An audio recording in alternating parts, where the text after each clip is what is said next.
Hello YouTube. This week I've got the keys to a 2018 BMW M550i. Let's take a look.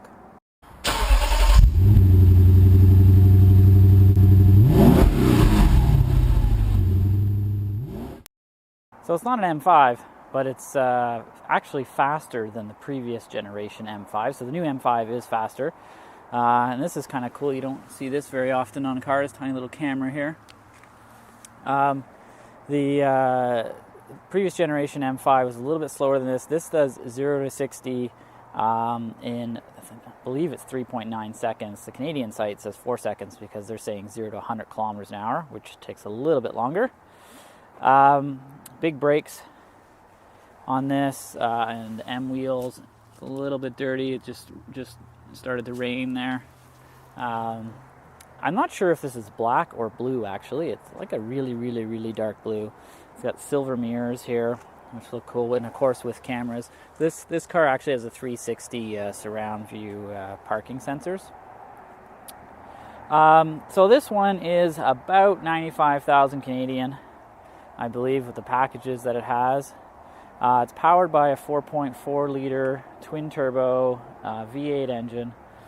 So it has 455 horsepower and 480 pound-feet of torque. And it's got an 8-speed automatic transmission. It's a very fast car. The new M5 does like 0 to 60 in like 3.4 seconds or something, so it's even crazier. Of course, it's got all the luxury features as well. So it's got a power trunk, and you'll see here it's pretty big. So, you know, this is a big car. It's not a small car for sure. And, you know, you've got some storage space here, and there's actually kind of a hidden compartment here, and some stuff in there. Well, I guess it's not really hidden, but a little compartment there. Anyways, you can put some stuff in. The back seats do fold, so you can pull this lever here, and that'll pull down the back seats, and we'll go over to the side. And you'll see here. So you get the 60-40 split folding. You do lose a little bit here. You know, this has got bracing so that you know, the car handles really well. And the one thing I do like with these luxury cars and with the trunk here is you actually have two buttons. You can just close the trunk, or you can lock it from here. So if you get out of the car, pull your stuff out, and then you just press the lock, and the trunk closes all in one shot. So we'll close that. And I should mention, actually, because a lot of people think it's rear-wheel drive, it is xDrive, so this is all-wheel drive. Hop in the back seat here. Nice M badges along the sills. And you'll see it's a big car. This seat's pretty far back. Lots of space, some map pockets. You've got your climate control system in the back as well. You know, you've got automatic climate back here, and you've got heated seats for the outside seats as well. There's a hump because it's all-wheel drive. You got that hump there for the drive shaft. So the center seat, you know, you're gonna sit on that, and then you don't really have any leg room. So, but that's something you live with. Most people aren't carrying 5 unless they're in a pinch.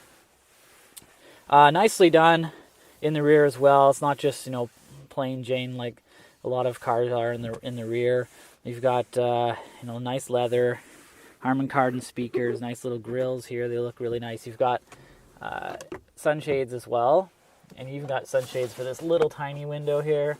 So that is pretty cool. If you really want to look exclusive arriving someplace. You've got heat. You got vents on the side that you can adjust, so you can adjust the air. You can close that off completely or leave it open and adjust the air from that. Up top, you've got some reading lamps and that here as well. And again, you can see those shades on that side. And there's also a sunshade in the rear. Now, I don't think that's controllable. No, so that's controllable by the driver. And I'll show you that when I come up to the front. There's a sunshade in the rear. And you've got your nice armrest here with a couple of cup holders that fold out as well. So before we jump in the front, just going to show you these badges. M550 badge here, looks really cool. And these seats. Seats are really nice, perforated and pleated, looks really nice. and everything is kind of controlled. We've got all these controls down here, a bunch of, I don't know how many ways this is, but even the bolsters go in and out, and this this button here we go, that moves your leg in and out. And this one here moves the headrest up and down. So that's pretty cool. And you've got your bolsters as well. You can't really see it, but these bolsters will actually tighten up or loosen up depending on the size of your body. And you can adjust that. So let's hop on in. All right, so I fired that up. This is also electric. You got an electrically powered steering wheel, which will go up and down, of course, and in and out as well. On the steering wheel here, you've got an M badge, which is nice. Remind you that you've got heated steering wheel. I'll turn that on. It's actually off now, so turn that back on. It'll say it right in here, steering wheel heat activated. You've got a bunch of steering wheel controls. You get your cruise control over on the left-hand side. You've got your audio, Bluetooth, and your volume controls for the radio, and these dials. This dial here, which will skip you through different radio stations and that. On the left-hand side, you've got your cruise control up and down, and then you've got paddle shifters as well. So there's also some buttons on the signal light stock here. There's one that says BC, so you'll see down here it says I've got 239 kilometer trip, and there's 10,000 kilometers on this car, and you can kind of cycle through this. It'll show you your average fuel consumption, which I've been averaging 11.8, and here's the average again with the average speed, and then it goes away. So you've got a few menus through there. Now, if you're really interested in all the other kind of stuff about the car, that's all in the iDrive system. So you've got this dial here, and you've got menu buttons. So if you hit menu and you come up here, you've got a bunch of stuff in here, and you can go into My Vehicle, and you can look at the status. You can see your tire pressures there. There's a bunch of stuff in here. I mean, if I go through everything here, it'll be like an hour-long video. But there's a bunch of stuff. So, you know, if you want to know your fuel consumption, I believe that is under, where is that? Driving information. There you go. And then you can see your trip computer, and it'll show there. So this one shows 12.6 liters per 100 kilometers, but I think it was reset at a different time than the other one. So also in here, you know, you've got tons of stuff. You can surf the web, and you've got weather and news, and you know, like Yelp, Flickr. I'm not sure why you need that on your car, but it's there. Weather, so you can see the weather for the week. It's starting to warm up finally here, and you know, there's navigation. A nice big screen. It's easy to read. Let's go to the map so you can see what that looks like. So it's nice and bright, really easy to see. And then we've got radio. Of course, it's got XM in that as well. It is an option for Apple CarPlay, Android Auto. It's $750 for that. It's kind of crazy that the high-end luxury cars are charging for it. Mostly the Germans are charging for it whenever you get it in a Kia on a base model, basically. So that it still kind of annoys me, but it is what it is. We'll go down and look at this gear shift here, which if you're familiar with BMWs is kind of just like a little wand. We'll put that in reverse to bring up the camera. And you see the surround view here. You can see the entire car around, and you can see the parking lot lines here. And of course, this all moves with the steering wheel. And there's a bunch of options you can turn on and off. You can brighten this, and you can scroll through here, and there's settings, parking assist, cross traffic alert, panorama view is GPS based. Yeah, that's on. So everything is kind of there to play with. And the manual's in here actually, so you really kind of need to read the manual if you need to find something. There it is. So under My Vehicle, under Owner's Manual, and you can search by pictures. You can keyword search. So if you're not sure how to do something, you can come up here and you hit search, and then you can turn the dial and you can pick letters. Or you can actually write on the dial. So let's say I'm looking for how to adjust my seatbelt. I can just write an S. C. No, I didn't get C. Delete. C. Delete. try capital E. There we go, capital E. A. Oh, it's already got seat there, so we'll hit, and so seat heating, seat position, seat front, seat ventilation. So there's a whole bunch of stuff there. Anyway, so you can search for what you want, and you can't do it while you're driving, but if you're stopped at a light, you can do it pretty quickly. I did it when I was looking how to change the date and time, because it was an hour off due to daylight savings time. So let's get back to what else the car has. It has dual zone climate control. This is a touch panel as well. It's kind of cool. So if you hit menu here, it brings up the menu up top. But you got heated seats here, 3-position, as well as cooled seats if you want that. And looks like you can have both the cooled and heated on at the same time. I've never seen that. Usually when you hit one, it turns off the other one. But that's interesting. And so this is all touch panel. But for the most part, you're just going to put it on automatic and then use the heated or cooled seats. You've also got a little storage bin in here. This does have a QI charger, so you can throw your phone in there. I tossed mine in there. Works perfectly fine. Fits. That's an S8 Plus, and it fits no problem. A couple cup holders, as well as a blank spot for a 12-volt plug. Auto hold parking brake, automatic parking brake. You've got a little storage bin here, your armrest storage bin. It's not very big. It does have a USB and another 12-volt in there, so you can put your phone in there too if you want to do that. You've got traction control off and stability control right here, easy to access. The Germans are kind of getting smart about that now. Things that were harder to access that were quick, kind of quick buttons you need, they're right there. I've been watching some videos on YouTube of the Tesla, and everything has to be done on the screen. And you still, I think you still need buttons. There's just some things you have to go by with buttons. So we've got some more buttons here. We've got Sport, Comfort, and Eco. So I'm going to use these just so you can, and I'm going to show you the dash. So this is normal mode, which is the default comfort mode. And then we're going to hit Eco.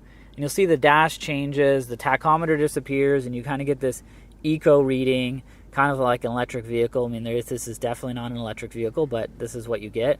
And it also, it kind of shades out the speedometer over 130 kilometers an hour, I guess. It says, nope, that's it. You can only go 130 now. Instead of in comfort, you'll see it says 260. So if we switch it to sport, the gauges really get sporty. It brings that tach really up to front, and it'll show you the gears here. So if I put it in drive, and then I hit this button, you'll see there you go. So M1, M2, M1. So that's just showing you what gear you're in, so you can shift manually. And now the speed is even less important. It goes in 50 kilometer an hour increments. So it's something you'd use on the track maybe. That's a little bit excessive. But the good thing is it does have the digital speed in the middle here, so you got to add a quick glance, so you don't really need the sweeping needle there for that. Everything's kind of red, kind of get the red mist going, I guess. The fuel gauge, it's a little bit harder to read. This is the temp gauge, sorry, and the fuel gauge on the left here. They're a little bit harder to read in this mode, and stick it in comfort mode, and you'll see now it's a little bit easier to read instead of just being some blocks. It kind of shows you a needle. I've been driving mostly in comfort mode, just testing it in sport mode to see what it feels like. Of course, in sport mode, it stiffens everything up and increases throttle response and that, so everything kind of feels faster, and the exhaust note gets louder, and it really turns into kind of like a sports car, right? So, other things this has got, you've got your headlights over here in your parking light controls, and you've got automatic brights, which you've got a button here for. I'm not sure if the camera can pick that up. It's kind of in there. There we go. Automatic high beams. On the left, you've got some seat settings, and you've got the window settings as well. I'm going to stick this in park so I can let go of the brake, and I'm going to show you from the back. So this button here is for the blind in the back. So I'm going to try to turn around, and I'm going to press that blind button. So there's the that rear shade in the back. You can kind of see that in the mirror as well. There we go. Up and back down. It's pretty quick. I'm not sure how much you'd use it. I've never really felt the need to use something like that. It's this has got automatic rear view dimming, rear view mirror. Now, if it's still too bright for you, that's actually really good at night to block the headlights out back. So that's kind of nice. This is all, standard stuff. There is no sunglasses holder on this one. It's got a microphone on this side and this side, so you get a little bit better audio, I think, with the phone calls. And it's good for, doing controls. There's a mirror, and the light, turns on and off. Something you'd expect. There's a sunroof. And the one thing I'd want to mention, I mentioned it in the 530i review. The radio here has this point your finger kind of thing. So if I point my finger and turn it, you'll see the radio goes up. And if I turn it the other way, come on, it goes down. It's not, it works pretty good actually. It does not perfect. See, it doesn't always work. There we go.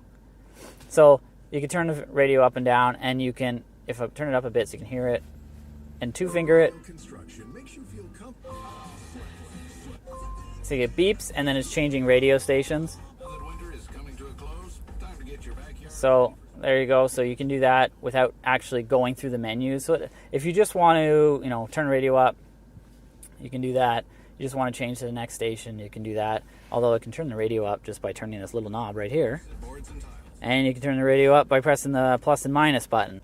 So let's take this beast for a drive, and this is what people are going to do with it. They're not just going to sit in here and play with the electronics. Let's go for a drive and talk about that.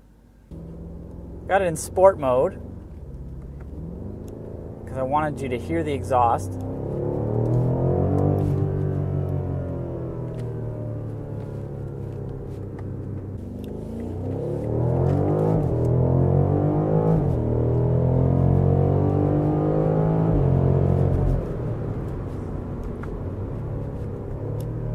So that's a quick car.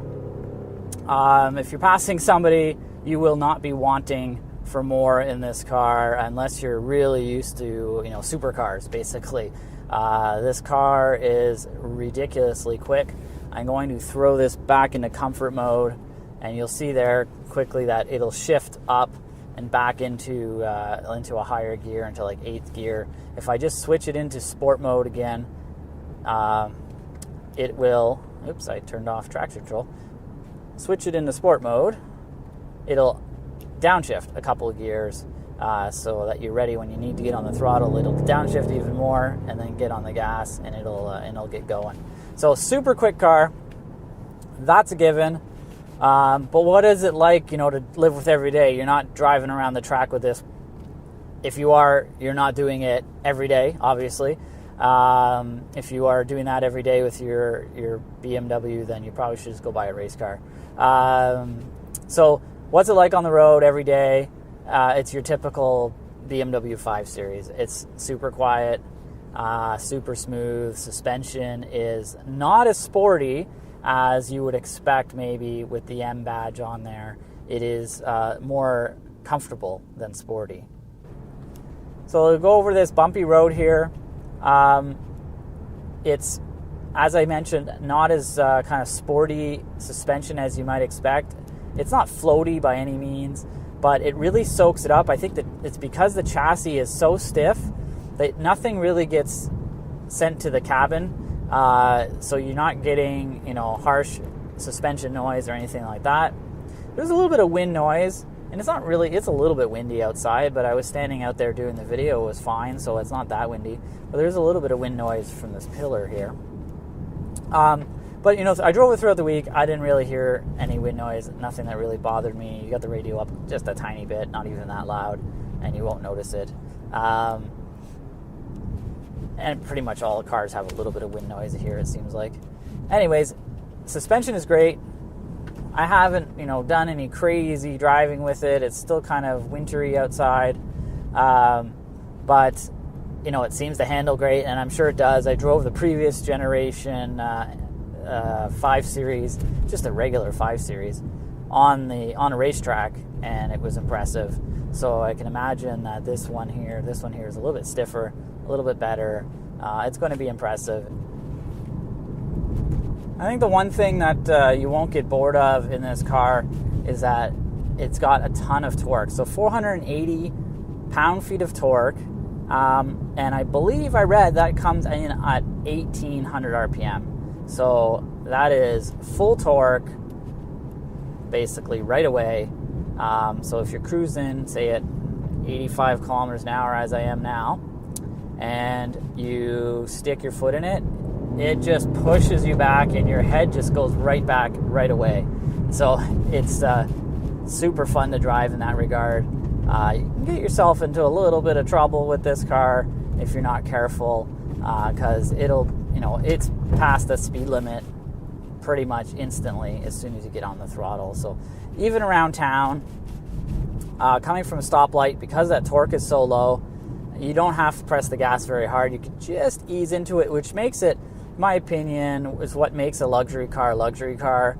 It's not just that it's got leather seats and some gadgets. It's that it's effortless to take off when you're driving around. You don't have to stuff your foot into it to get going. It just effortlessly pulls along, and there's no drama, no noise. And then this car gives you the opposite if you want it. So you can drive it without the noise, but if you want the noise, you can have that noise as well. So it's kind of a Jekyll and Hyde kind of car because of that. So there we have it. This is the BMW 550i with xDrive. I also have videos on the 530e, which is a plug-in hybrid electric vehicle, and I have a video on the BMW 540i. So I've got the whole 5 Series range now, except for the M5. So if BMW is watching this, maybe you should send me an M5 so we can round that out, all those videos. Thanks for watching. I hope you do subscribe to my channel. Check out my other videos. This one here, hopefully the camera's not blurry like it was in the 540i video, and then I had a lot of comments about that, so I've made sure my lens was clean for this one. And again, thanks for watching. This is quite a nice car. If you've got $100,000 to spend and you're looking for a performance luxury vehicle, I would not hesitate to look at this. It's very, very quick, very fun to drive, and very luxurious.